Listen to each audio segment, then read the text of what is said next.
Guess who's back? Back again. No, I'm not even going to go with that route. Guess who's back? Joel Embiid back most likely tonight for our Philadelphia 76ers. And I could care less because when we're talking Sixers, all I want to talk about is Jared McCain. That's it. We're going to talk Sixers, the NBA Cup, Sixers, Knicks.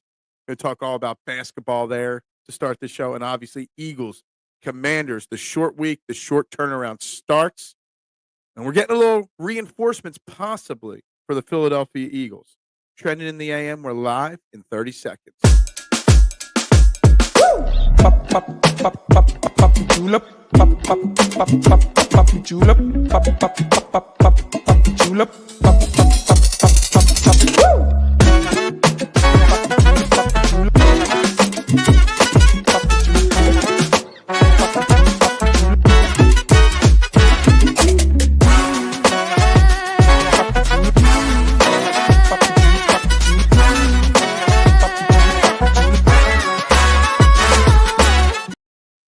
And a very good morning, everybody, and welcome to Trending in the AM right here on the STT Sports Network.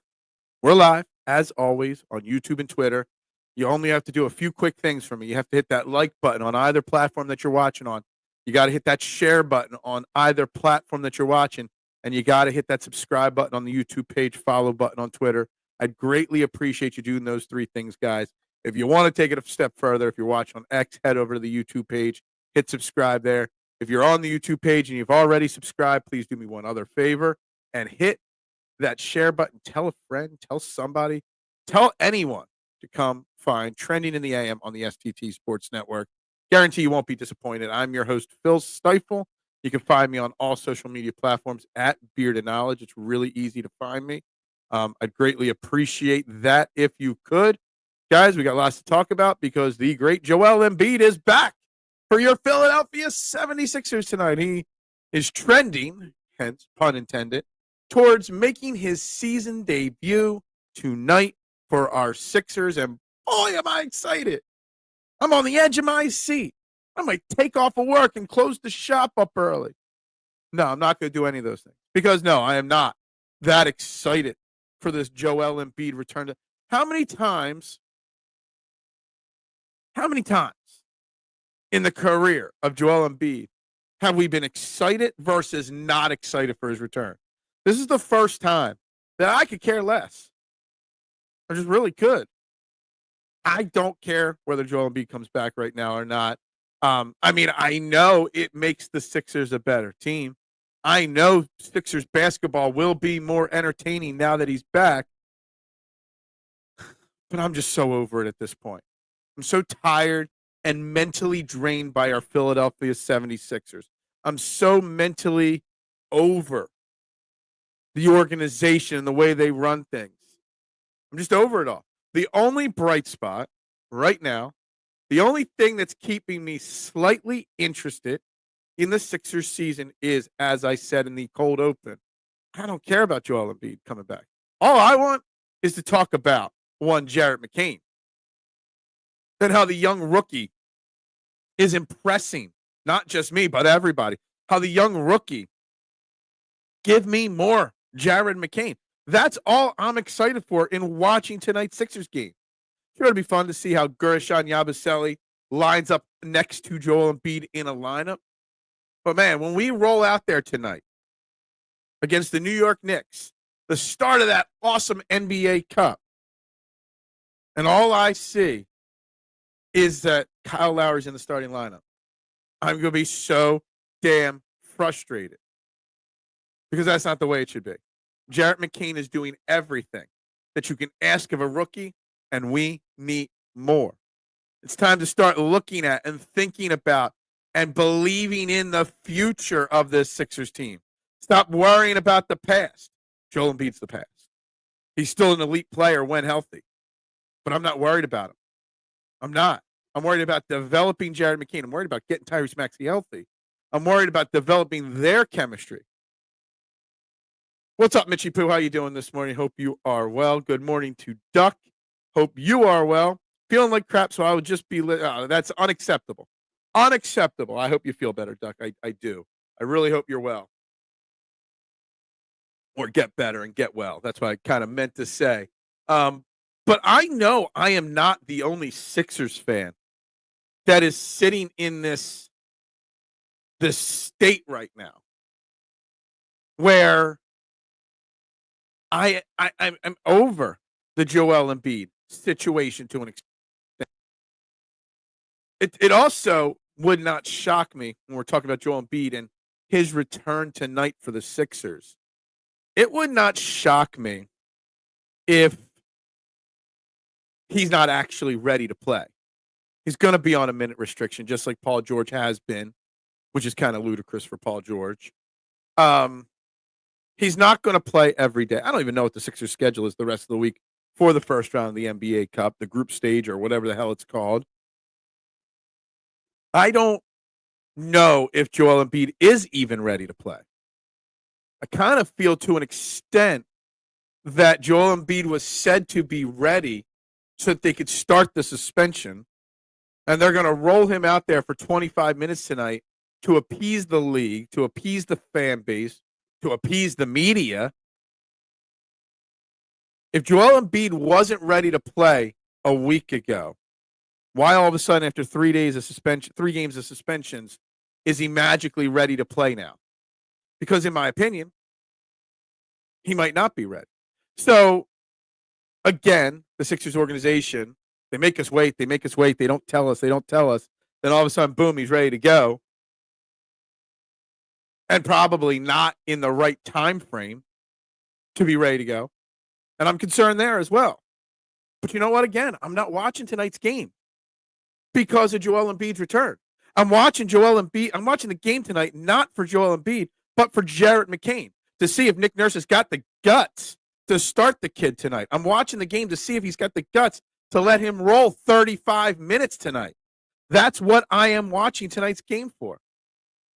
Why you see how bad we are without him. I know we are bad without. Again, I don't want to. So JC, if you're just jumping in, is it say JC? I can't see. I don't have my glasses today.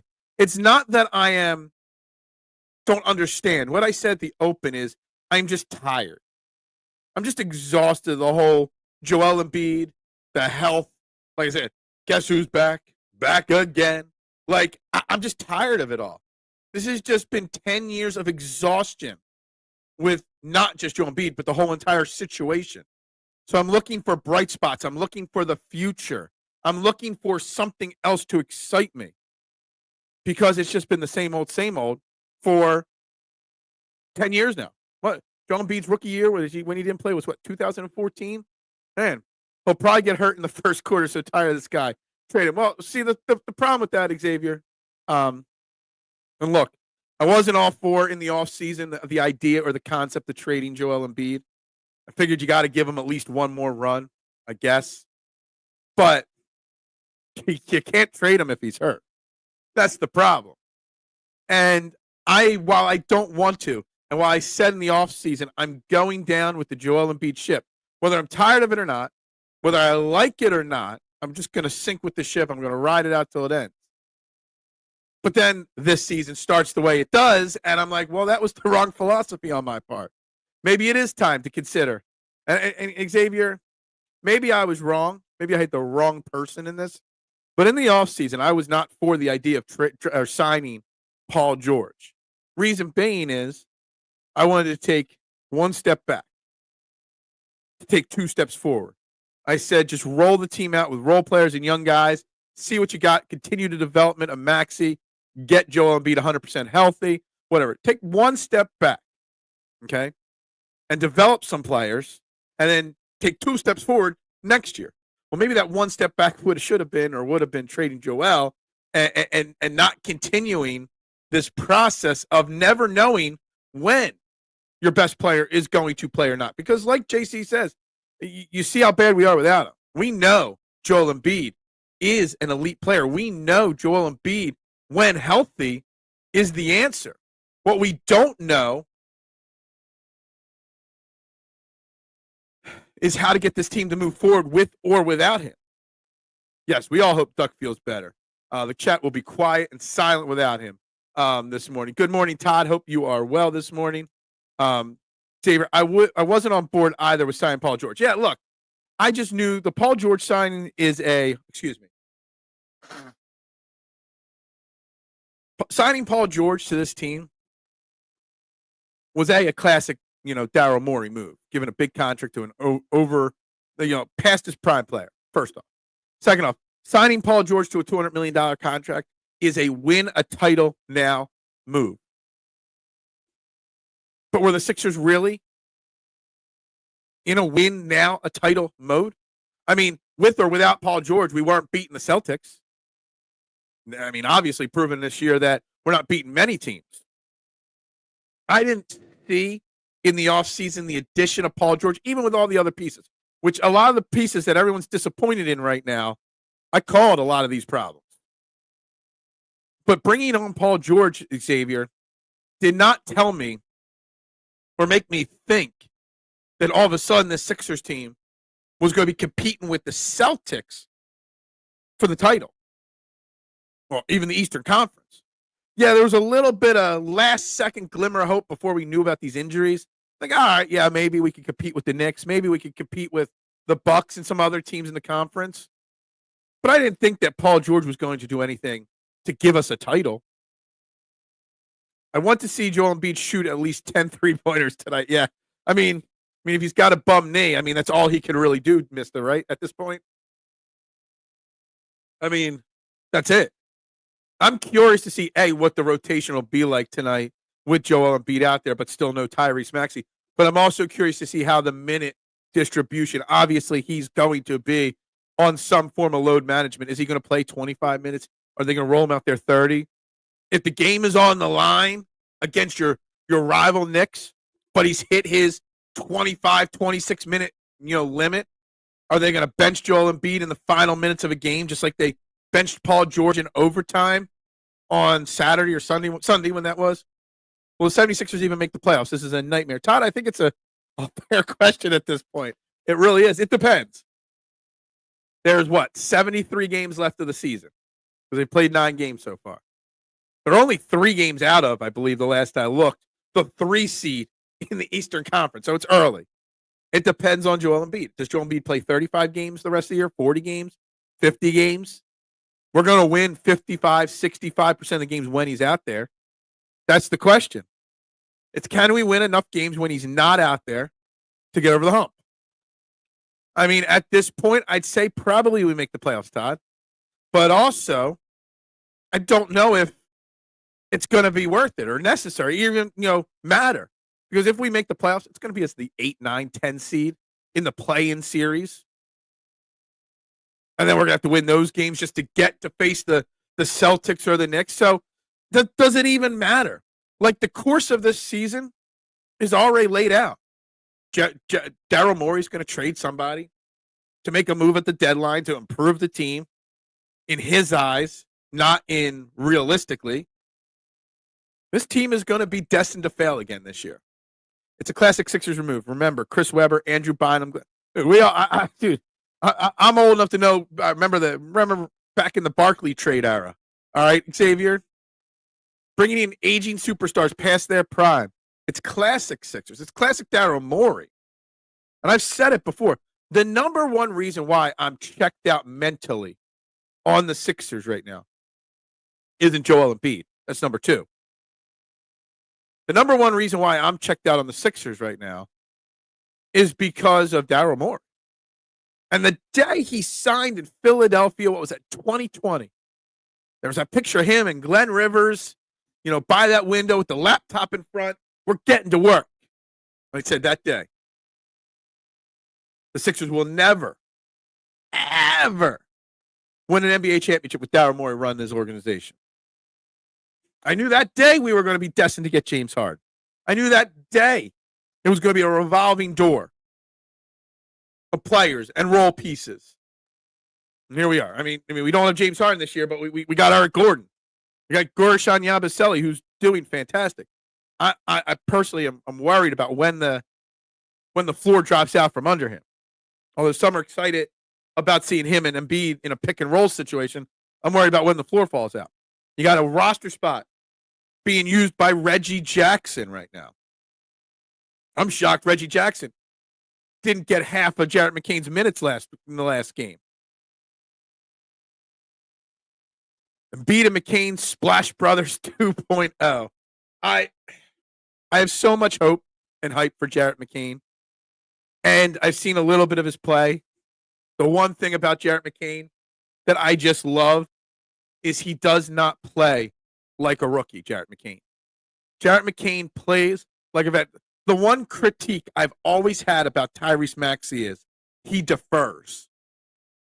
Tyrese Maxey, when he's on the court with James Harden or Joel Embiid or even Tobias Harris, he always thinks he's the second best or the third best guy, so he always defers. Jared McCain was out there with Paul George. Oh, man, my nose is itchy. Jared McCain was out there with Paul George, and he was the guy. He was the man. He was calling for the ball. He wanted the ball in his hand. He wasn't deferring. And I'm not saying Tyrese Maxey doesn't want the ball in his hand. But what I'm saying is he always defers to the bigger name superstar, kind of like, I'm not there yet. Like, he doesn't have the confidence in himself. Jared McCain, on Sunday, I'm watching him play out there, put the Sixers on his back, and play with a confidence like he's been in the league for 5 or 6 years. Like he belongs. And that's what excites me the most about Jared McCain is that it's very hard for a young rookie to step in the NBA, whether there's stars on your team or not, whether your stars are hurt or not, no matter the role, to be confident that early on. And I love it. Do you know how big the Eagles versus Commanders is on Thursday night? Dude, it's a huge game, Eagles-Commanders on Thursday night.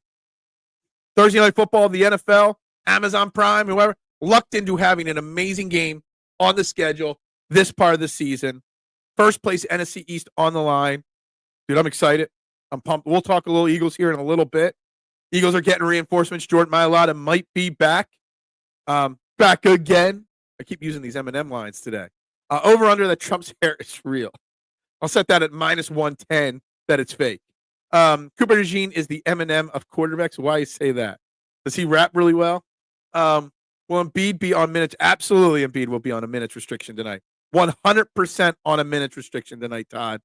What is the minute restriction? I don't know. I'm going to guess somewhere between 26 and 28 minutes. He's going to probably have 4 6-minute stretches. And that's about it, in my opinion. Nose itching means money is about. Oh, my God, please. I thought itching was a fight. Maybe that's something else. Maybe a runny nose is a fight. Itching means money coming? Oh, God damn. I hope so. Because I need it, man. I need it. 10, 9, 8. Who cares? Al, that's literally my feeling. And I asked this at the beginning of the show, Al, and I'll ask you. When was the last time that one of Joel Embiid's returns was happening and you weren't excited for it? Because I'm not excited for it tonight. I'm excited to watch Jared McCain tonight. I'm excited to see whether Nick Nurse has got the balls to start Jared McCain tonight. After what he did on Sunday, it would not shock me if he doesn't start and if Reggie Jackson plays 25 minutes tonight. Because that's Nick Nurse. At least that's who Nick Nurse has become.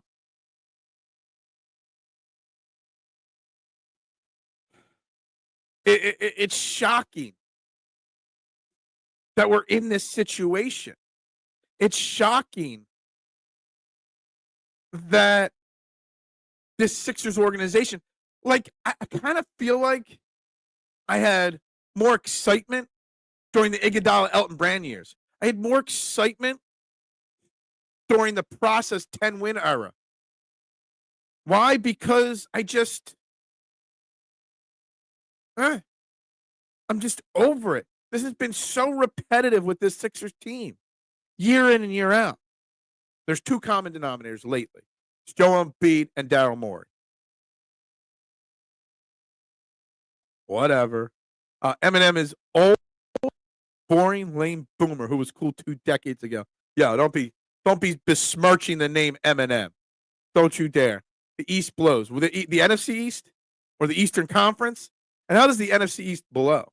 You got 2 of the 5 best teams, 2 of the 10 best teams in football in Washington Commanders and the Philadelphia Eagles. That alone makes them not suck, okay? Yeah, the Cowboys might suck. Yeah, the Giants may be dreadful. but you got two damn elite teams at the top of the division. So I can't say that it's that bad news. Embiid versus Cat is much watch. Is it, though? I mean, normally it would be. Normally it would be. But Joel Embiid's going to have a 25-minute minute restriction. I mean, he's not going to be able to go 110%. In fact, he's probably going to struggle. His shot's not going to be there. His energy level's not going to be there. He's got no on-court chemistry with half the team that's playing. Who's playing tonight for the Sixers that he's played with before? Not many.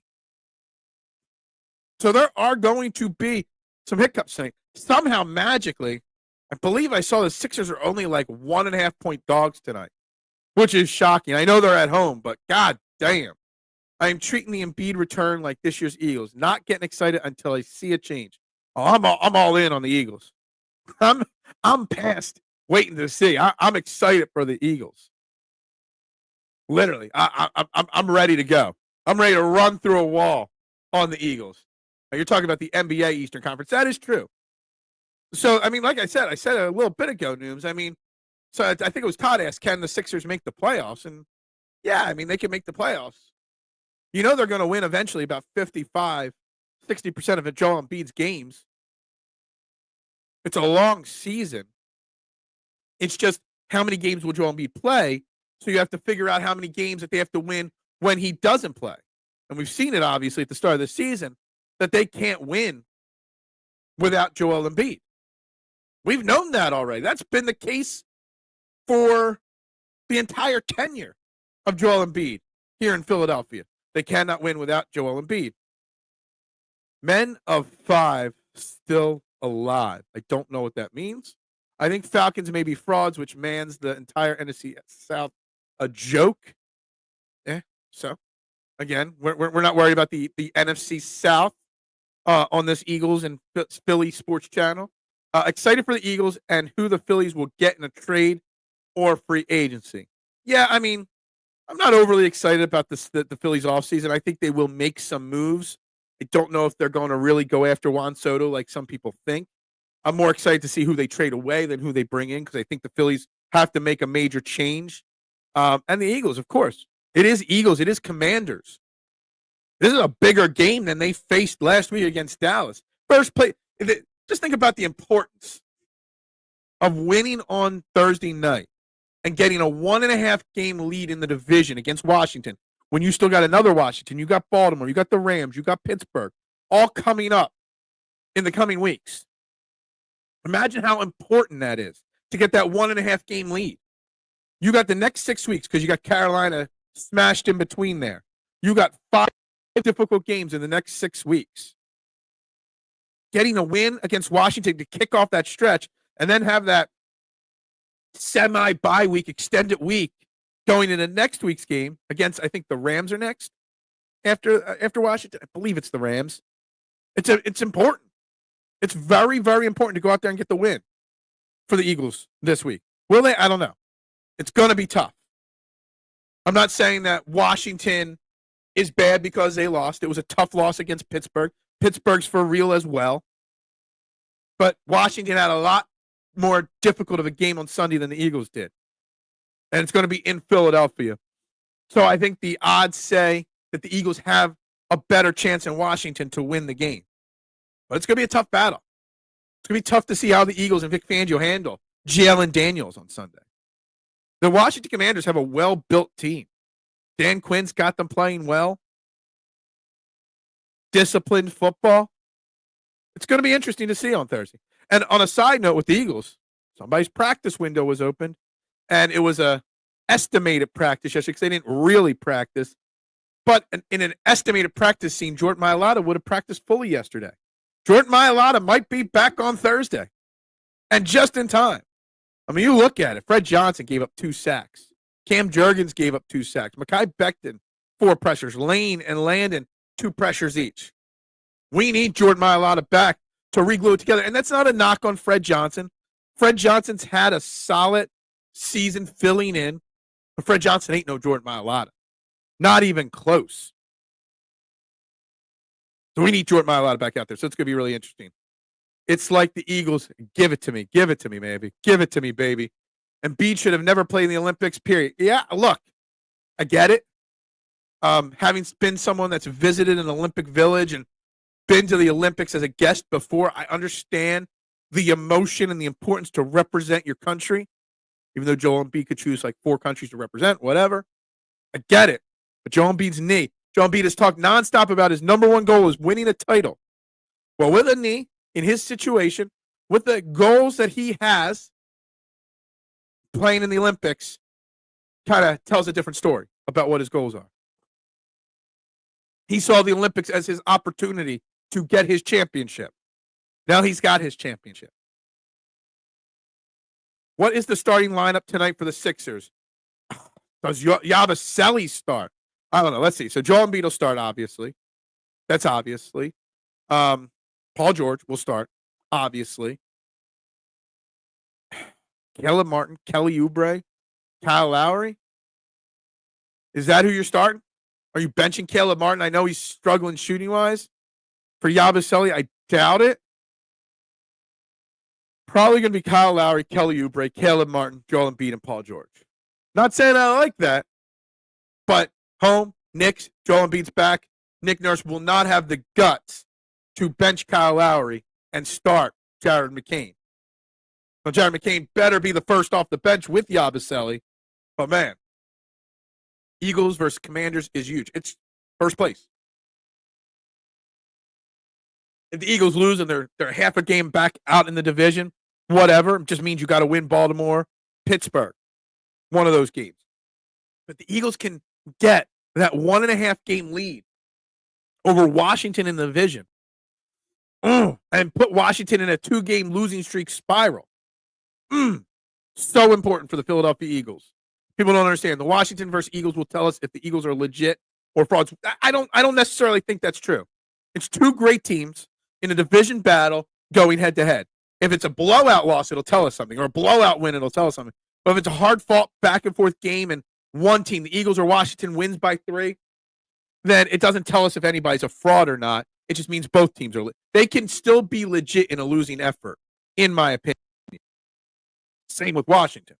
I'm excited for the Eagles, but that was my approach going into the season. Gotcha. Yeah, just give it. Let's just see what happens. Like, I'm not emotionally investing myself 1 ounce in the Sixers. I'm still watching the games when they're on. But like Sunday, I wasn't watching the game Sunday. I was watching Yellowstone. I didn't turn on the Sixers game until Yellowstone ended. Because I'm not emotionally invested. There's other things in life that are more emotionally invested than the Sixers right now. And that's been a while since I felt that way, Big Al. I remember when the Sixers traded Moses Malone to Washington for Jeff Rutland. He played 4 games, retired to bad knees. Yeah. So the Sixers have been making bad organizational decisions, Xavier, for a long time. Plain and simple. Dak blows. Why he on the what? Who cares? Who cares? They just gave him a big contract too. Lions and Packers are not going down. What? Again, you just love talking about everything but Philadelphia sports, man, Chatter. I'm not worried about I'll be worried about the Lions in the NFC Championship game. That's what I'll be worried about, the Detroit Lions. That's the only time I'm going to worry about the Detroit Lions. Once the decision was made to snip instead of sew, there was a greater risk of medical side effects. He lost the weight, let it play out. Snip and so the repair of the meniscus is what you're talking about for Joel Embiid. Look, I'm letting it play out. I'm not saying I don't want to. Hold on, let me say this. It's not like I'm totally not caring about the Sixers. I'm just not emotionally investing in them because we've got to let it play out. I kind of feel like the phrase "let it play out" has been a topic or a way to discuss it for far too long, and I'm just tired about it. I'm just tired of letting it play out with Joel Embiid. I'm just exhausted, mentally and emotionally exhausted from it. It is what it is. And I hate that line. It is what it is. Because it's not what it is. It's what you make it. That's what I always thought. but I feel like it is what it is a perfect description of what the Sixers season is already like. And I know it's a long season. I know a lot can happen from now and to April. Not just with the Sixers, but NBA-wide. I feel like there's NBA stars going down left and right across the league, honestly. Like, there's hurt players everywhere. I'm in a family fantasy basketball league with my little nephew. I got 5 guys on IR on my team right now. Some of them stars. It's crazy. Nick Nurse is Doc Rivers 2.0. I hate to say it. I made that joke. I don't know if it was on a show, Todd, or somewhere else. Maybe it was on a different network or something. That Nick Nurse, basically Doc Rivers, living off of a past championship. Hasn't done anything since then. But, yeah, I'm concerned. I'm concerned about Nick Nurse and whether he's a good coach or not. And the power rankings, this game versus Washington is a barn burner. Absolutely. Why only 9 thumbs? Don't you like? Yeah, please hit that like button. And please hit that subscribe button if you hadn't. And if you've done all that, please hit the share button. I'm sure it was exhausting for him to lose all that weight. Yeah. Hey, look, I'm trying. I know it's exhausting to lose weight. It is. There's a lot of effort goes into losing weight. 100%. When does the Lakers G League team play the Blue Coats? I need to see Bronny James. Is Bronny playing on the G League? I've seen him in the box scores for the Lakers most games, playing 2 minutes here, 3 minutes there. I know he's gotten his first basket or 2 in the NBA. I don't think Bronny is playing on the G League team, unless they're leaving that open to possibility later on down the line. I'm not sure about that, mister. But if he was playing in Blue Coats, they'd have to move that game to the Wells Fargo Center because that little field house or whatever they call it would not be able to sell enough tickets. Never been into the field house down there. That would be a pretty cool place, I think, to see a game. Dang, Nick Shore pulling up out of tailspin. Yes. What's 76ers record? They are 2-7 right now. Are 49ers good or no? I don't know. I don't care if the 49ers are good. 49ers, I'll say this. I said the 49ers were going to have a little bit of a dip this year. And they are. I wasn't expecting the Cardinals to be as good as they are in the NFC West. The Rams lose last night, but still, the NFC West is wide open. Talk about 4 mediocre teams. What's the status of Tyrese Maxey? The status is that there's no change. Tyrese Maxey will not play tonight. I would expect him to miss 2 weeks worth of games at a minimum. Hamstring issues are scary. And they linger. So you want to get Tyrese Maxey healthy. A guy that relies on his speed and getting to the basket. You can't have dealing with a hamstring issue that keeps creeping up here and there. So what you need to do, if they think it's a 2-week injury, you give him a 3rd week. It's kind of go back to A.J. Brown. A.J. Brown probably could have pushed it and been back for the Buccaneers game. Like, you know what? We'll sit him an extra game. He gets the bye week, and he comes back 100%. If they think he's 98% healthy after his 2 weeks, well, you sit him another week and get him 100%. Look, do I want Joel Embiid, Paul George, and Tyrese Maxey all to play at the same time on the court? Absolutely. Got to develop that chemistry. You can't figure the chemistry out once you get to the playoffs. You need that chemistry now. But you also don't want a hamstring injury lingering in April. So you get it right 100% now. I don't have the Sixers schedule up. Why don't I have the Knicks Pacers box score from Sunday up? Let me pull up the Sixers schedule here real quick. So obviously they got the Knicks tonight. They got back-to-back Knicks tonight, Cavaliers tomorrow. Obviously Joel Embiid won't play tomorrow. Then we're going on the road to the Magic on the 15th. So Tuesday, Wednesday, Friday there. Monday they play against the Heat. I would say somewhere around the Grizzlies Nets, 20th, 22nd, somewhere around there is your first chance to see Tyrese Maxey back at this point, in my opinion. NFC teams are good. Lions, Eagles, Commanders, Vikings, Packers, 49ers. I don't know how much I buy the Vikings. Mad chatter. The defense is great. I don't know if Sam Darnold can keep it up. Packers are good, not great. The 49ers are good at best, in my opinion. but that's about it. The NFC as a whole is pretty mediocre after the Lions, Eagles, and Commanders, in my humble opinion. Bronny is playing in the G League. Okay. Had no idea. I mean, I don't check the box scores every single night or the Lakers box score, but the few times I've clicked on the Lakers box score, I've seen Bronny James in it. So he's not on one of those what are they called? The two-way deals, is he? I thought he was just on a regular contract. So they're just sending him down there to get minutes. I don't even know what the NBA rules are on that. I know the two-way contracts, you can only be on the active roster, on the NBA roster, so many games. Not sure what the situation is. Honestly, whatever. Bronny James is not an NBA player from what I've seen. Not even remotely close. But you know what? More power to him for taking advantage of the opportunity and getting his name out there, in my opinion. I don't ever doubt or hate or feel bad when somebody gets that kind of a situation or position like Bronny. Joel Embiid is selling the Sixers fans short. Explain. How is Joel Embiid selling the Sixers fans short? I mean, he might be to an extent by playing in the Olympics. But Joel Embiid's hurt. Where he got hurt, who knows? How he got hurt, I don't know. Joel Embiid has put forth as much as he can. He just unfortunately is a guy in a body that breaks down way too easily, way too quickly from day one. Even when he was at Kansas, wasn't Joel Embiid dealing with injuries with the Jayhawks? Like, I want to say that even in his college days, I want to say he had a back injury in college. It was a long time ago. I can't remember. My man Grant, if you're watching, you probably know since you're a Jayhawks fan. But I kind of feel like this is just when you're 7'2", 285 pounds, when you've got his body type with the style he plays with, he never had the ability to change or learn a new style. Joel Embiid's body was going to break down. Problem is, he's so elite, you've got to build your team around him.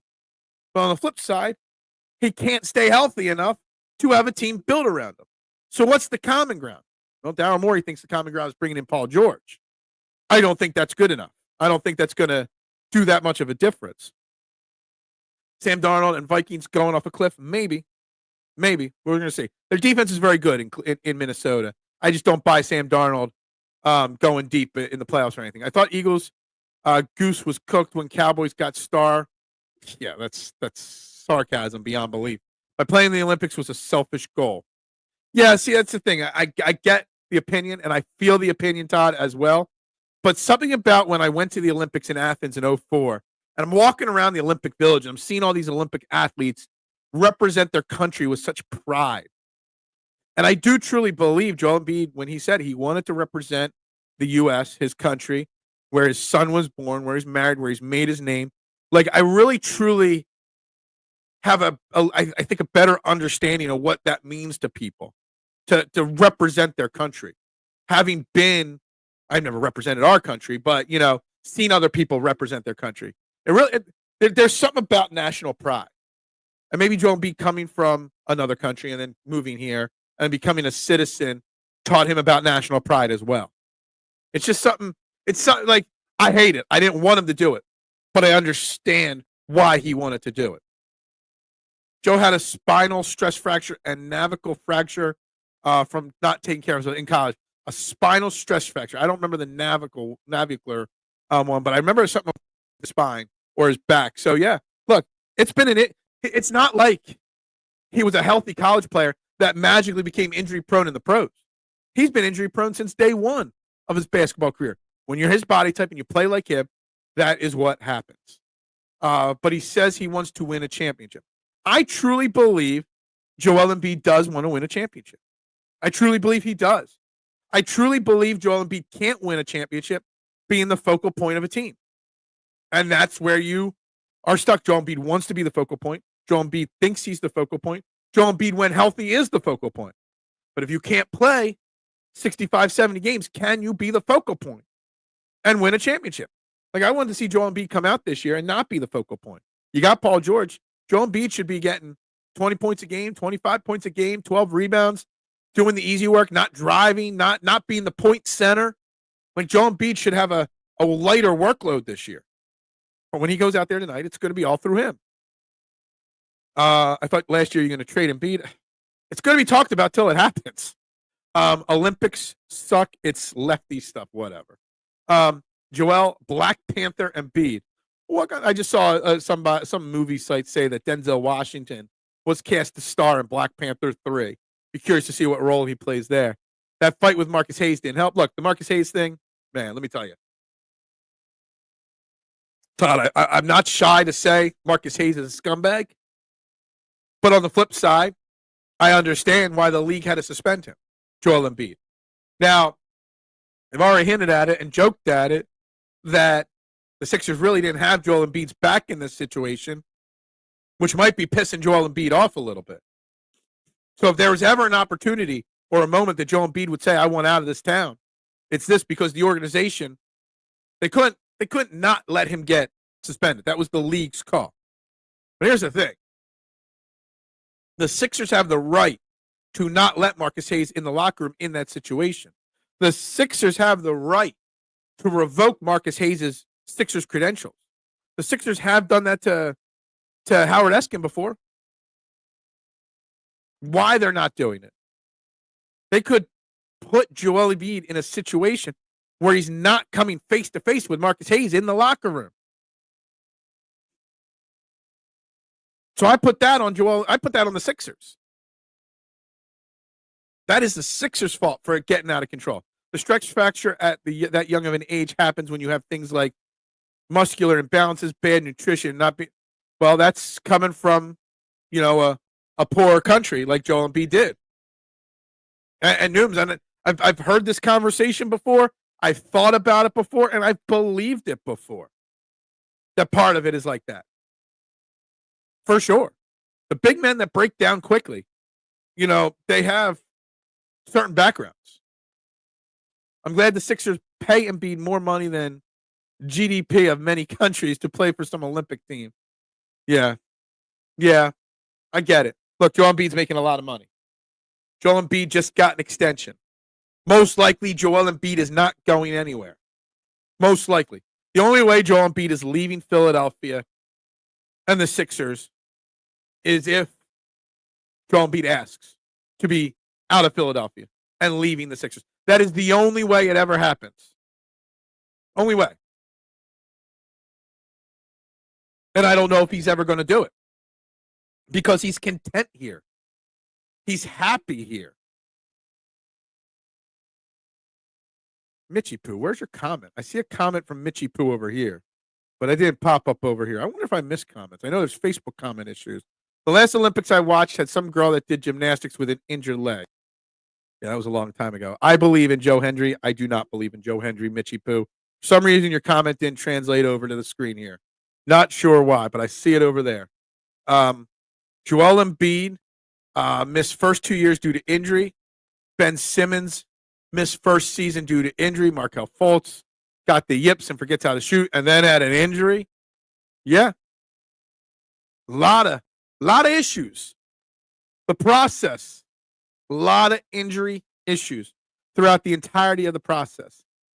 A lot of bad decisions by the Sixers organization throughout the process.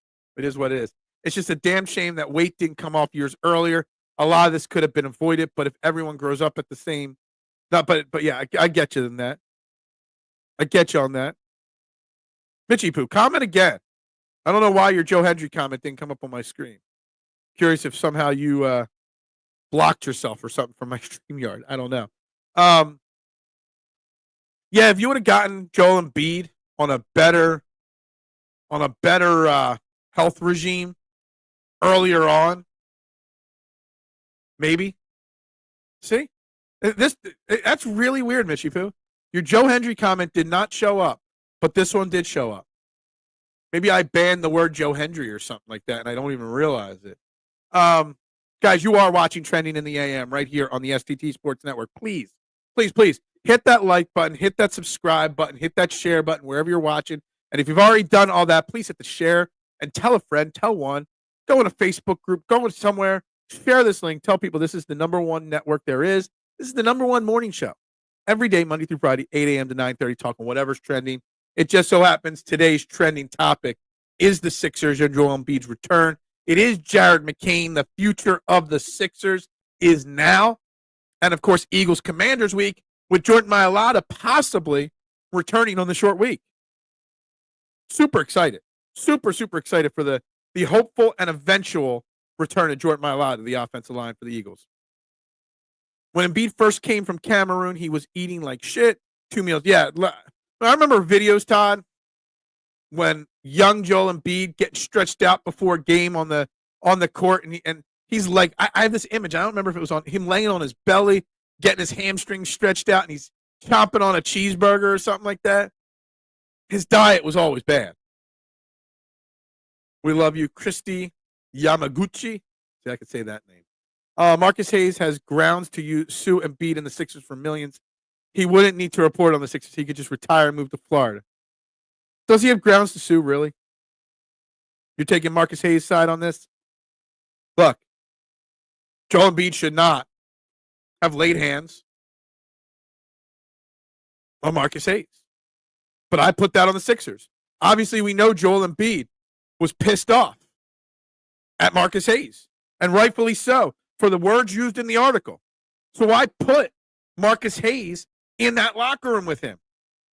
Why not have security there ahead of time to make sure an incident doesn't happen? For some folks, weight loss can have negative side effects depending on how you go about it and what you're depriving yourself of. It's right. Yeah, I don't want to deprive myself of anything. We love McDonald's. I hate McDonald's. That damn straight #1 network. I might not have all those subscribers like you, Mitchie Poo, but the STT Sports Network, numero uno. All right. What is up, Eric, the gatekeeper? Hope you are well.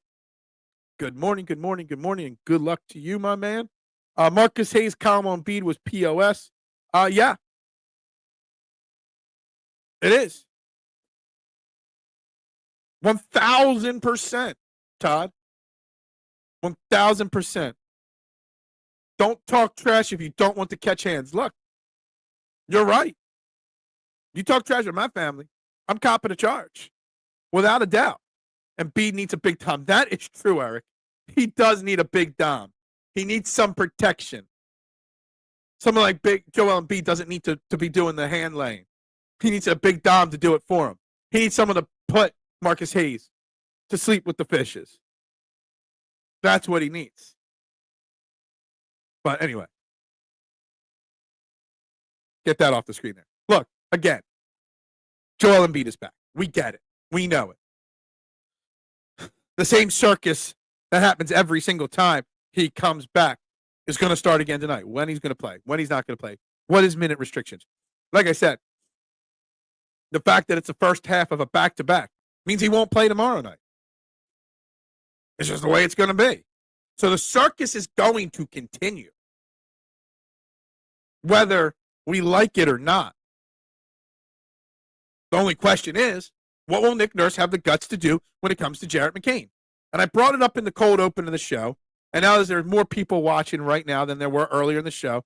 I'm going to bring it up again. Is the reason why I'm so excited about Jared McCain, because he's a young kid. He's got a lot of growing to do. I get that. I'm not putting undue expectations on this kid.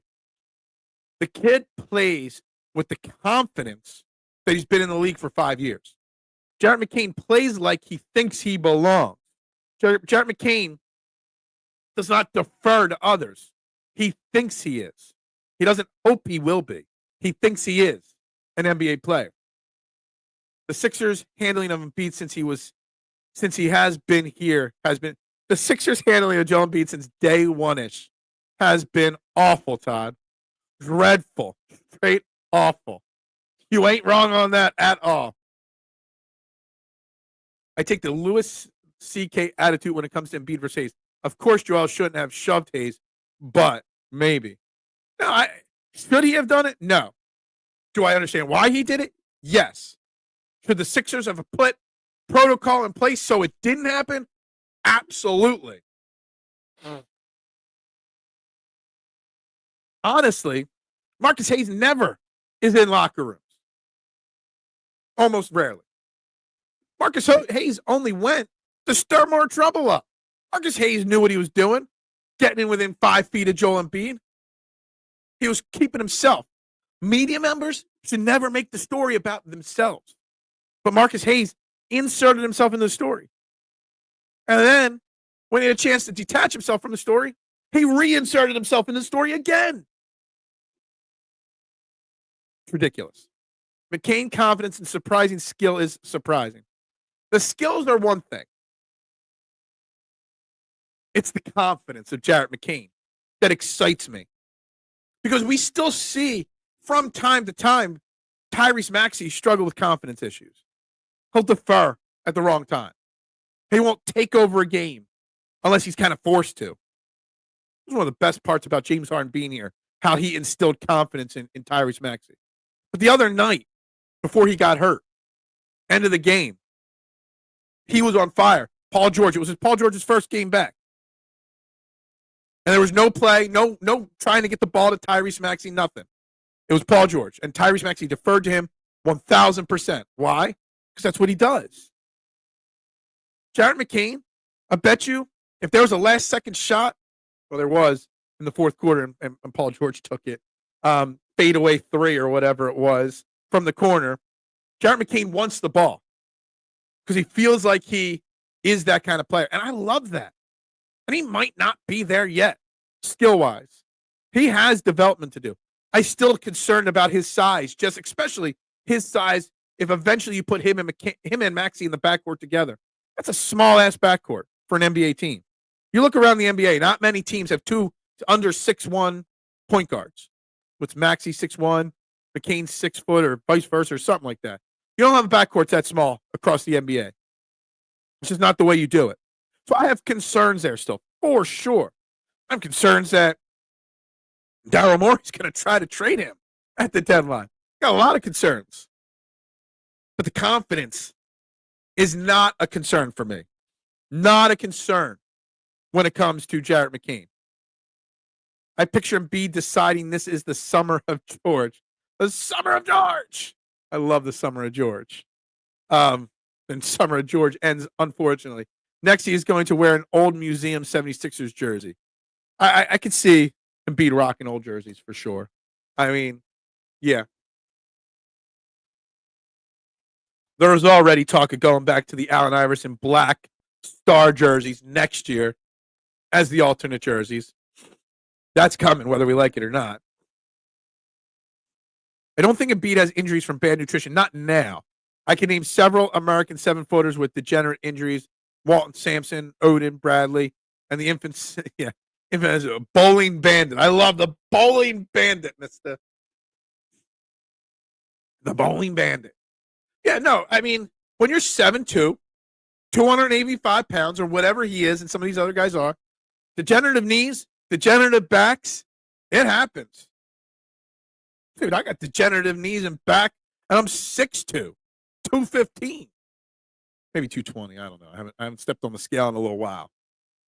But Joel Embiid's nutrition didn't help him stay in shape, keep the weight off. Joel Embiid's nutrition didn't make the situation any better. It might not have made it much worse, but it didn't make it any better. That's for sure. Is Paul George a disappointment? Obviously, it's too soon to tell, Todd. Obviously. But overreaction, instant reaction to your comment? Yeah, he's a disappointment.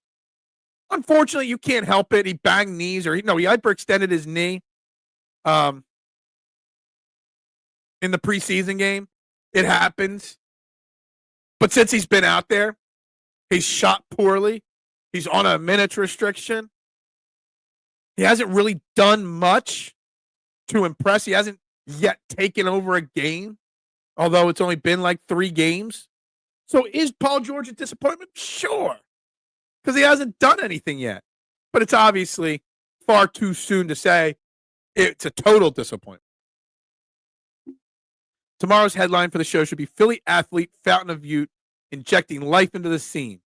Well, unfortunately, that's way too long of a headline. That wouldn't fit in the YouTube title. But yeah, didn't Michkov have like the game-winning goal in the shootout yesterday? Remember, Michkov's been benched how many times already as a healthy scratch? And you want me to get excited about the Flyers? Hell, I forgot the Flyers were on last night. So it was too late. You know why? Because I got pissed off over the weekend when they benched Matvey, Michkov 400 times. We become the geriatric Sixers. George, Gordon, Eric Gordon's. This annoys me, Xavier. Eric Gordon is playing below average, but we kind of knew that. He's old. Here's what he is. Buddy Hield was last year, but now Buddy Hield goes over to the Western Conference and is shooting lights out. They're finding a way to get him involved. So, again, that goes back to that earlier in the show comment about Nick Nurse and his coaching ability. That Buddy Hield can't do anything here. Go somewhere else, does great. You bring in Eric Gordon, he can't do anything here. You're wasting roster spots with him. Jackson is a complete and total waste of a roster spot. Did you win the game? Good for you. I hope you had a celebratory drink there, Mitchie Poo. Even though you're not old enough to drink in the United States. You know, it sucks to be you, Mitchkov. You know, in Russia, you're allowed to drink. Here in America, you're not. It's a shame. Nick Nurse won't play. Adem Bona. Drummond is stinking it up. Didn't I see that they sent Adem Bona down to the G League to play for the Blue Coats? So maybe he's getting some minutes down there. But that's Nick Nurse. You know what's funny about Nick Nurse? When he was in Toronto, Fred VanVleet wasn't a known name, wasn't a known commodity. OG Anunoby was a young kid. Bridges, Pascal Siakam, all these young guys. Sorry, Bridges wasn't there. Sorry, OG. All these young guys. Fred VanVleet, Gary Trent. And a lot of young guys, and he had Kawhi Leonard. And he played and developed these young guys.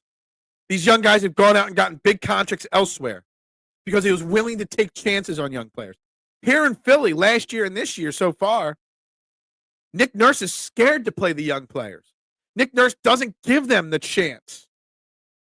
When you've got the opportunity to give these young guys a chance, with Paul George missing games, with Joel Embiid not playing yet, with Tyrese Maxey missing games, and he refuses to consistently do it. And it's odd to me. It's like he got to Philly and he just switched. The Eagles are the first team to have their first 5 picks dress and get double-digit snaps on an over 500 team since the 2007 Giants. I'm not going to fact-check you on this news. I'm just going to assume you're accurate on this.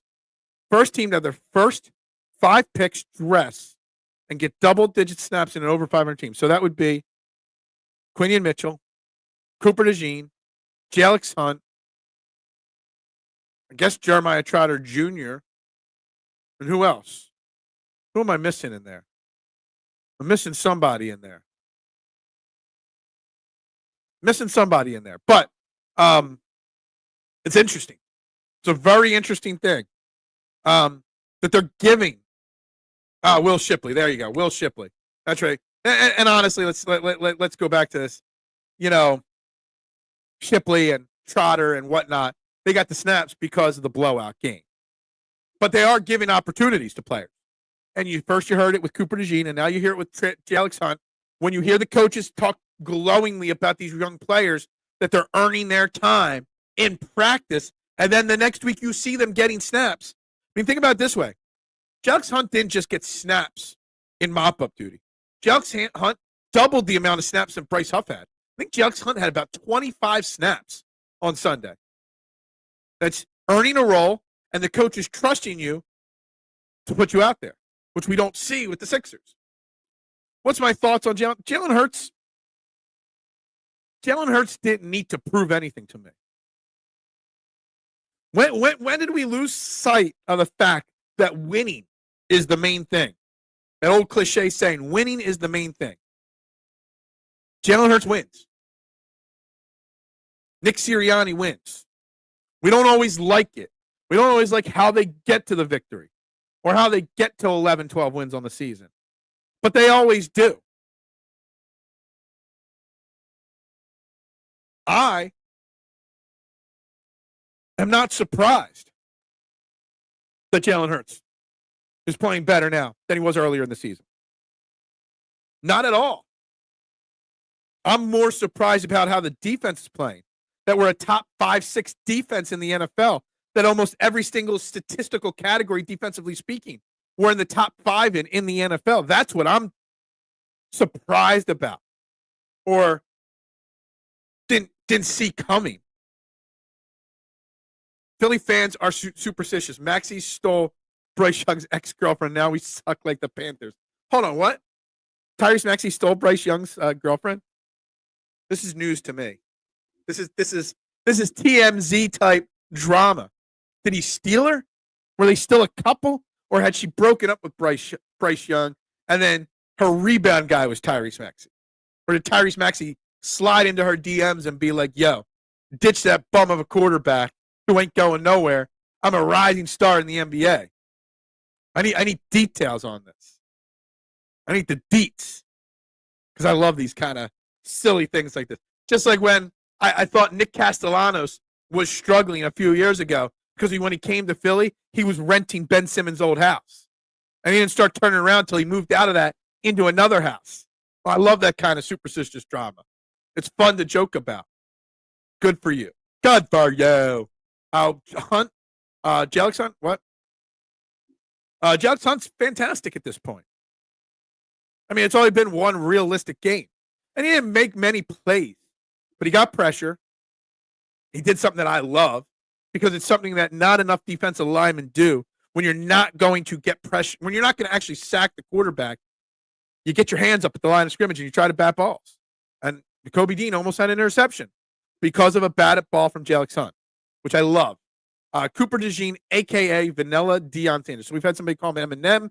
We've had somebody now call him Vanilla Deion Sanders. And you got to love it. Got to love it. Cooper DeJean is just, it's funny. Missed it. I think back to the draft season, and there were a bunch of names. We all wanted somebody in the secondary for the Eagles to add. And I was mocking at times Cooper DeJean in the first round to the Eagles. We didn't get him in the first round. We got him in the second round. Can you imagine? Just think about that.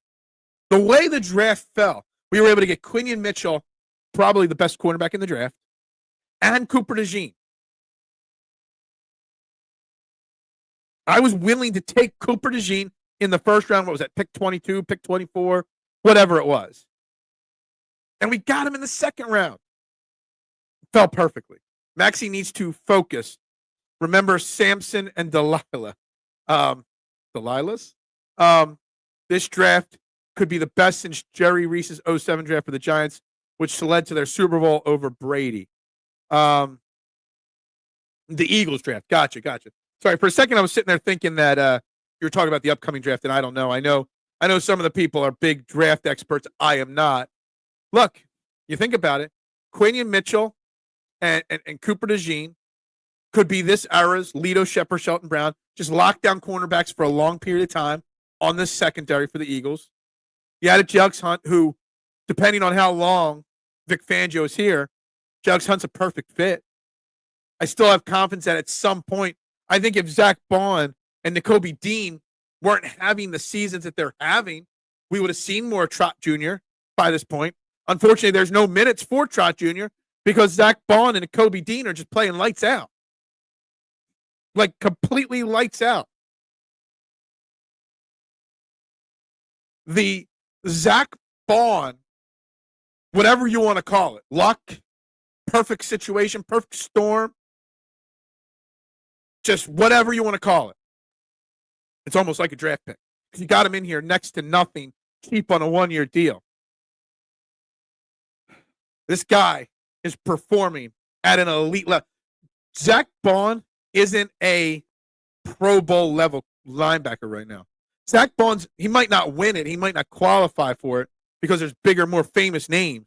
But Zach Bond is playing at an all-pro level right now. Not just because I'm an Eagles fan. And I watch a lot of football. He is one of the best linebackers every single week. He attacks the ball. I was watching an all-22 clip from Shane Haff the other day, or yesterday, from the Dallas game. And Zach Bond missed a tackle. But even when he missed the tackle, his missed tackle force the ball carrier into the arms of another player.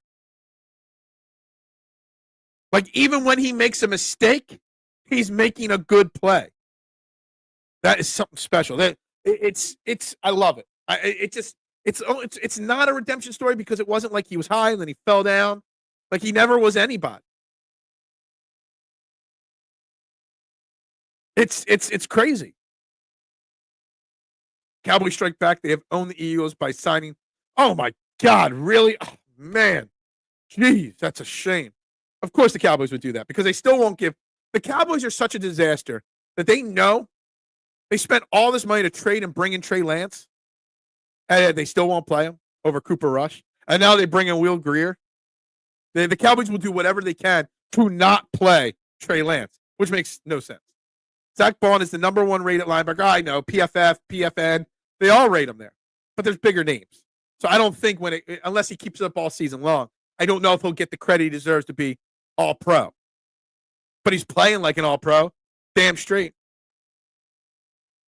Nakobe Dean, week 1, week 2 was playing really good. Week 3, 4-ish. Kind of took a little, I think even on this show, Todd, we talked about it. It kind of took a little downward spiral a little bit. He kind of leveled off a little bit, Nakobe Dean. But since the bye week, Nakobe Dean's been trending upward. This is the Nakobe Dean that when we drafted him, had him on paper projected as a first-round talent. He wasn't because of the injury concerns, but there were people that were saying that Nakobe Dean could be a first-round talent. It didn't work out for him. Nakobe Dean on Sunday, in my opinion, he only had like 6 tackles on the stat sheet, but Nakobe Dean on Sunday against the Cowboys, in my opinion, had his best game of his NFL career. He was all over the place, open field tackles. He was doing everything. Covering guys, getting behind the line of scrimmage. He did it all. Nakobe Dean Sunday had his best game. Now let's just hope he continues to build upon it and see how he looks against some of these better teams in the coming weeks. This defense has the chemistry factor that I haven't seen in a while. The chemistry on the defense, it's like I described it. I don't know if it was on the show or in the pizza shop. I forget, News. But when like in defense, when Joel Embiid goes to stop a guy driving the lane to block a shot, and then the guy that dishes it off to somebody else, and he doesn't have that back end help, to cover the rim, so then it makes Joel Embiid not want to go attack the guy driving to the rim. It's the same thing in football. This defense is playing with chemistry. If one guy wants to try to take a certain angle to cut off something, he knows he's got another guy. Everybody knows where their other people are going to be around them. They're all communicating well. They're all in the right place at the right time. That's fantastic to see. Fantastico to see. Brady ex-wife Gisele Bundchen is pregnant with her fitness instructor. Who the hell does she think she is? That doesn't excite me as much as the last thing that you said.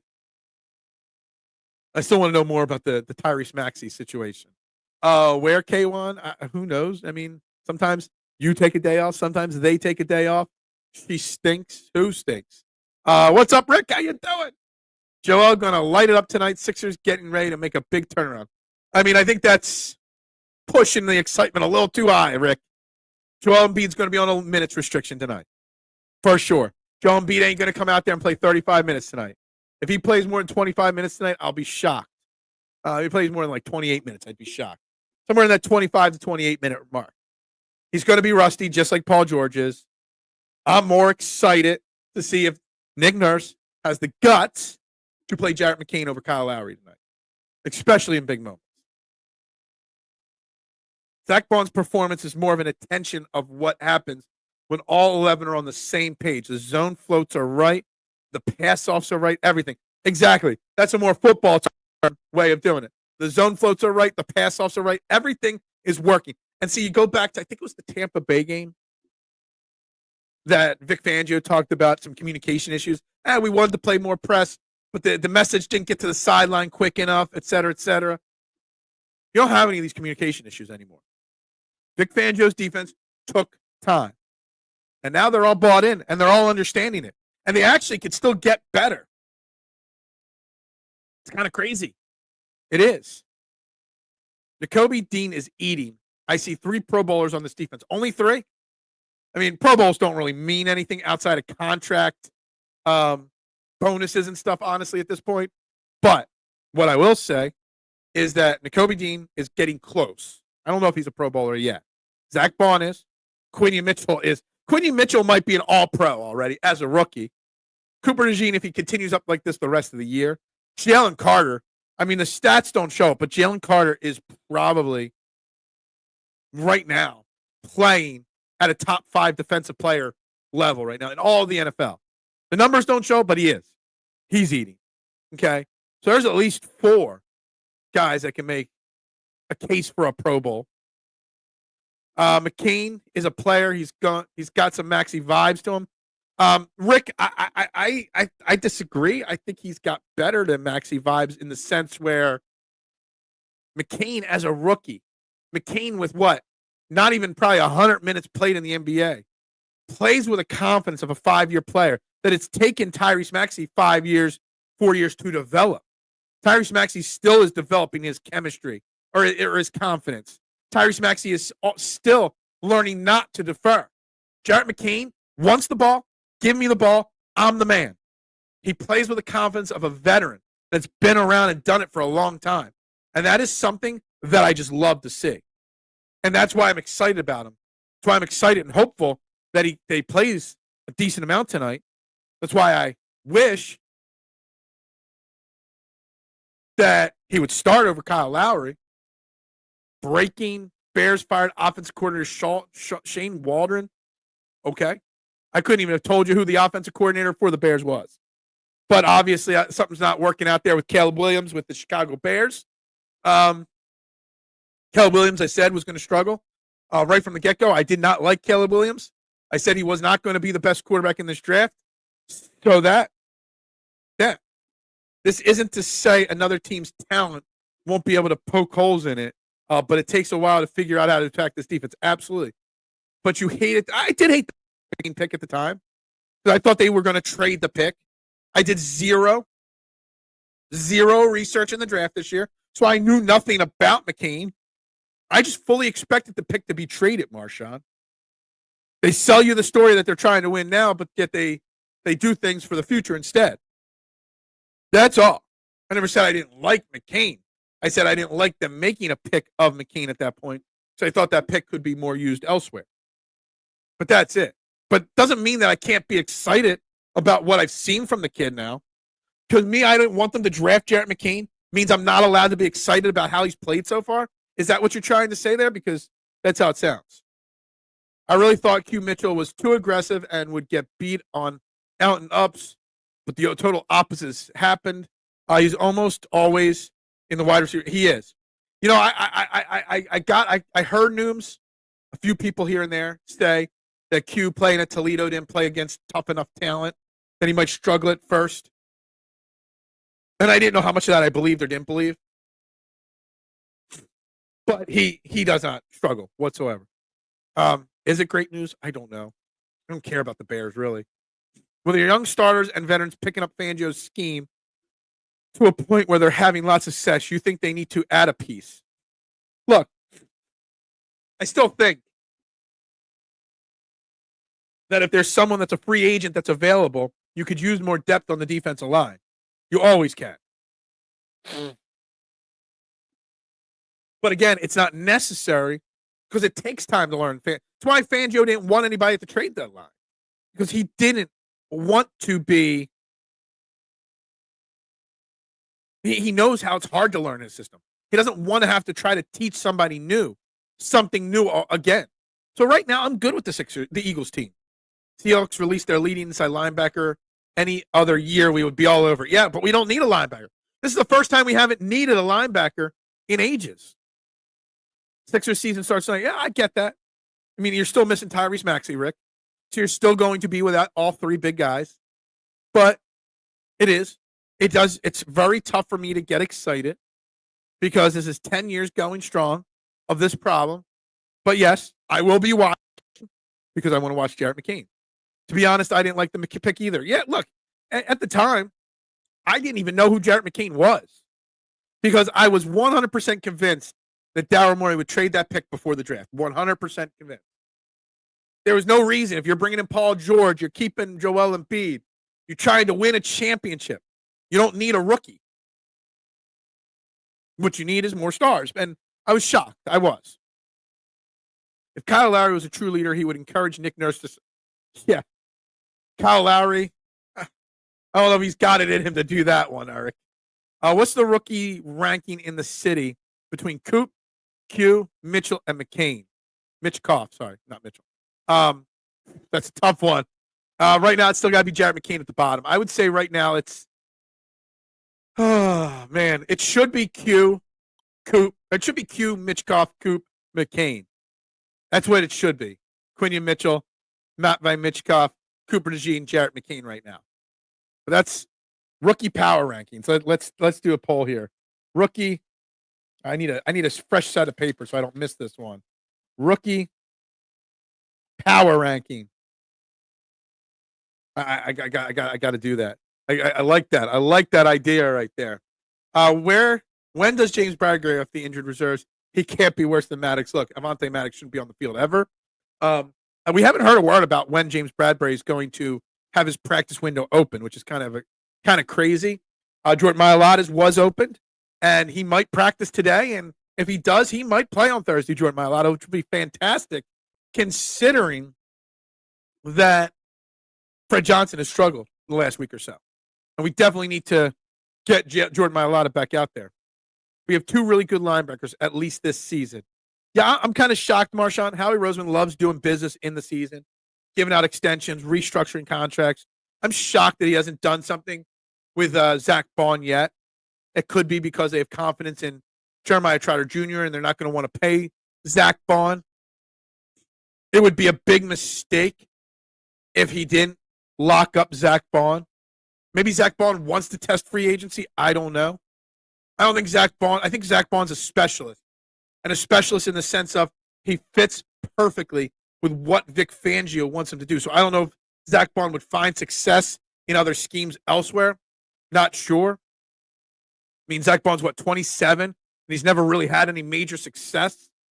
So it's an interesting spot for Zach Bond and the Eagles on what they would pay him, what he's worth, what the future holds for him. Considering, again, yes, they did draft Trot Jr. to play alongside or maybe take Nakobe Dean's spot. So it'd be really interesting to see how that plays off. I know we all joke, pay that man his money, get him signed now. But it'd be really curious to see how the Zach Bond situation plays out over time. If Kyle Lowry was a true leader, he would retire. If he was a true leader, he would just walk away. Walk away. Walk away. Look, I had my doubts on Zach Bond and Nakobe. I was wrong. Look, the Zach Bond thing, when he was signed, I was like, oh, great. Another special teamer and cheap linebacker addition because Howie Roseman refuses to invest. Honestly, I think to an extent, the Zach Bond situation is kind of, I don't want to sound awful, but they kind of got lucky. I don't think anybody saw Zach Bond performing at the level that he is right now. Maybe Vic Fangio did, but outside of that, nobody expected it. And then Nakobe Dean, I don't know if this is real wood or not, is not much different than Joel Embiid. Always injured. Always. And I still worry every game that Nakobe Dean's going to get hurt. Until Nakobe Dean completes this season without any injuries, I'm still going to have those doubts about Nakobe Dean. But the talent's there with Nakobe Dean. Zach Bond had no home, so we took him in. Yeah, it's like you can come here. We got you. Nobody expected this. They're going to extend Bond, bank it. It's the when. It's the how much. I read an article, Rick, that maybe Zach Bond is the reason why he hasn't gotten that extension yet. Because maybe Zach Bond's like, oh, now I can cash in with this great season. But then in the article, they talked about also, but Zach Bond fits perfectly here with Vic Fangio, and he might not have that success elsewhere. So maybe they're talking already. Maybe not. I'm not sure, but it's a breath of fresh air. It really is. K1, facts. Bond's success speaks to Jalen Carter's growth in having Jordan Davis in at the right times. Perfect example of coaching and chemistry. the defense as a whole is just working well. I'm sitting here thinking about Matt Patricia and Sean Desai last year, and now with Vic Fangio. And I know Vic Fangio had some struggles and hiccups along the way early in the season, but our defense has come so far from last year's defense. Like last year, there were points where we were calling for, we wish we had Jonathan Gannon back. Which, on a side note, Jonathan Gannon's coaching that Cardinals team up pretty well right now. I'm going to give you that. I want to throw out a Jonathan Gannon compliment right now. Yes, I am. And guys, make sure you're hitting that like button and the subscribe button and the share button. Appreciate it. Got about 10 minutes left of trending in the AM here today. Make sure you get your final thoughts and comments in as we get close to the end of the show today. But yeah, the chemistry, this defense, we haven't seen this in a long time. Bond was hand-selected by Fangio, most likely, yes, that is correct. But even Vic Fangio said he didn't know if Zach Bond could play for sure. He had a little inkling of, he's got this or that talent. I might be able to get something out of him. But he didn't know for sure that Zach Bond was going to be what Zach Bond is. Bond is to Fangio what Malaita is to Stoutland. I like that one, Rick. I like that. Different backgrounds, different stories, but I like that because Malaita was a Stoutland pick. Now, again, I don't think Stoutland knew Jordan Malaita was going to turn into the all-pro he is. One of the best left tackles in football. I don't think Stoutland had that expectation for him. But damn, it sure worked out in his favor, hasn't it? Saints love to give us their hand-me-downs, and they all have worked out. Malcolm Jenkins, yes. Darren Sproles, yes. I don't know if Darren Sproles was Darren Sproles a hand-me-down at that point? Patrick Robinson, yes. CJ that 1 year, Zach Bond. Yeah, man. Look at all those names that came. Like, if you would have told me to name 5 guys, 6 guys that came over from the Saints to Eagles, I would have gotten Jenkins, Sproles, and CJ right away. And Zach Bond, I would have forgotten about. But you see them all grouped together like that. It's kind of crazy. It really is. Bond is the 2024 Evan Mathis. Maybe that's true. Maybe that is slightly accurate there. For sure. Look, it's exciting what Zach Bond's been able to do. And the defense as a whole, just some of them. I know that everybody sees them, but they're first in passing yards given up per attempt. They're second total yards given up a game. They're third in touchdown passes given up. They're fifth in points per game. There's more. There's so many more stats, defensively speaking. But the defense is playing phenomenally.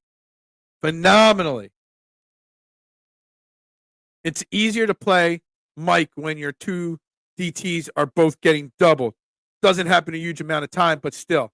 I mean, I said it.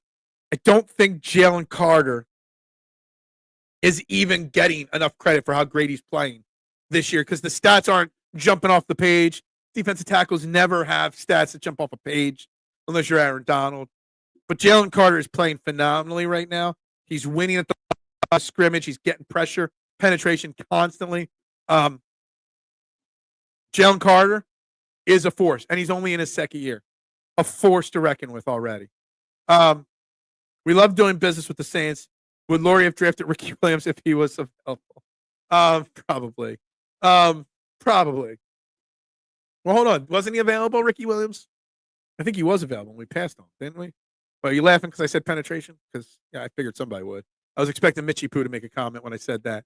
Look, it is what it is with the Saints. I love it. I love how certain teams have certain connections, even when you rob them each time. And we still have those connections and still make those plays and those calls, and they still continue to answer the phone when we do business and call them. It was a shame. We're an hour and 25 minutes in this show. Joel Embiid debuts tonight against the Knicks, and Trinidad was a no-show to the comments today. I was prepared to talk the Knicks today with Trinidad.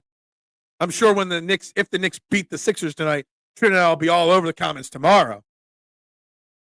But if the Sixers find a way to win tonight, he'll be gone. I was prepared. I had Knicks points prepared. But I guess he didn't have the guts to show up today. Jordan Davis lost a ton of weight. I'm curious why Jordan Davis is playing so little lately. Is he in shape? Is it because the Eagles have these big leads and they're passing downs? Last year, Jordan Davis played in passing situations from time to time. He's playing almost zero. Is Jordan Davis not really a Vic Fangio system guy? I'm really curious.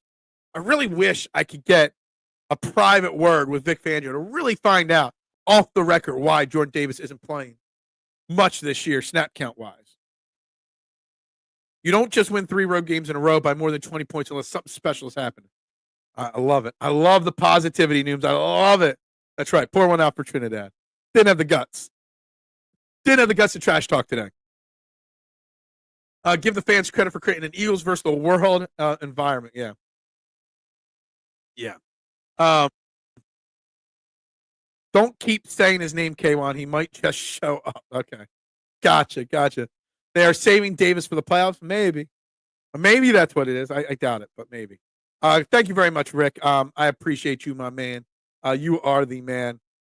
Eagles win Thursday, 28-24. Sixers win 7. Hold on a second. I can see the 28-24 Eagles prediction.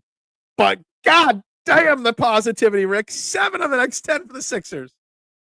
Damn. That is some uber positivity from my man Rick right there. Damn. I don't even know if Joel Embiid's going to play 7 of the next 10 games. Man, that's crazy. Crazy talk. I would take 5 and 5 over the next 10 games, personally. That would be a step in the right direction. Nick Sirianni, for all his shortcomings, has been a winner here in Philadelphia. Yeah. Did you see the Pat McAfee? What? Now I forget what he called him.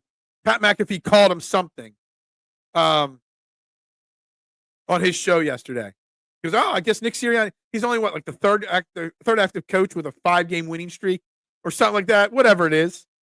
And he made jokes because of what people call him, that he doesn't do anything to win the games. And it's true. Nick Sirianni has a lot of shortcomings. So does Jalen Hurts. But when did we get away from the simple saying, Marshad, that winning is the main thing? And that's what we do with Nick Sirianni. We win. That's what we do. Jordan Davis gets pushed up the field too late in games. He does.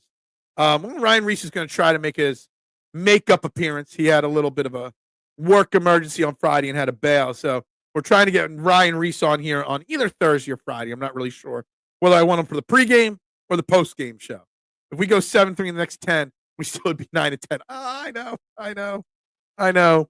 Sirianni, winningest coach in the first 4 years as Eagles head coach. Yeah, I mean, there's something to it. 1949 was the last time we won 3 straight road games by 20 plus. Jeez. Nick Sirianni is one of us. He is. He's an Eagles fan. He's part of Eagles Nation, and he probably will be for a while. Look, the Eagles are 7-2. Nick Sirianni ain't getting fired. He just ain't anybody time soon. So we got to live with him. We got to accept him. But guys, like Rick said, thank you very much, guys. Another fantastic show here. Guys, please, I beg you, please, hit that subscribe button and that like button. And if you've already done it, please, if everybody that watches the show got one new person to subscribe to the channel by tomorrow, we'd have a fantastic number. And then every day, if everybody just got one new person to subscribe, you guys would help me out. Ruben Frank stat. Thanks, Noom. Yeah, the Ruben Frank stats. Jordan Davis should take a class on sumo wrestling in the offseason. Work on his core. I like that idea. Make Jordan Davis go over to Japan and be a sumo wrestler for the offseason. Sixers take a while to gel, but I have Paul George concerns. I do too, Nooms. I do too. But guys, with that being said, we're going to wrap it up this shebang for the day. Back tomorrow. Sure, we'll be recapping the Sixers game. Guarantee it. I'm sure we'll be talking more Joel Embiid tomorrow. We're going to get a little bit more into the Eagles-Washington game because that's going to be here before we know it. But with that being said, guys, as always, go Birds. Bubbles up to y'all. Pop, pop, pop, pop, pop, julep. Pop, pop, pop, pop, pop, julep. Pop, pop, pop, pop, pop, julep. Pop,